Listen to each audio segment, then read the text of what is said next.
What's the deal with aloe vera? Does it really do anything? Well, you know, aloe vera gel and aloe vera juice have been used therapeutically to treat a number of conditions.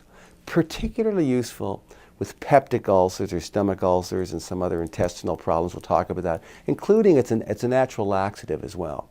But you can be applied topically as well to the skin to treat the healing of burns and also other wounds and some other skin conditions.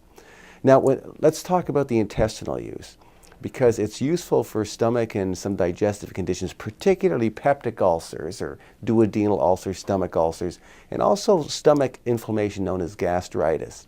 So how does it work? Well, one way is that aloe vera gel has been shown to inactivate pepsin release when the stomach is empty. So people that have ulcers and gastritis, they often secrete too much pepsin between meals. But the aloe vera gel also inhibits the release of hydrochloric acid by interfering with the binding of histamine to the parietal cells. So normally the parietal cells in the stomach secrete hydrochloric acid when they're stimulated by histamine. Where does the histamine come from? Histamine comes from the enterochromaffin cells in the stomach. So when histamine binds to the parietal cells, it causes hydrochloric acid release. If you can block the binding of histamine to those parietal cells, you can decrease the amount of hydrochloric acid that gets secreted. That's helpful in treating ulcers and gastritis.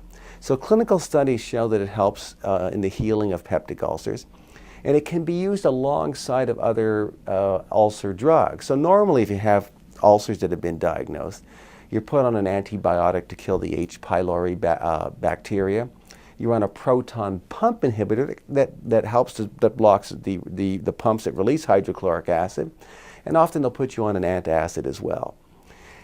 So it's useful there. But aloe vera gel also improves protein digestion. So for people as they get older, if they don't digest protein very well, it may be one of the things they can add.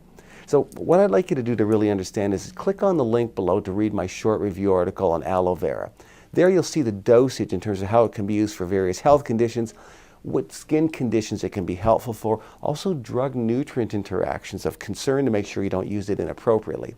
So have a quick look, as aloe is one of nature's great gifts that if you use it properly might be very useful to you one day.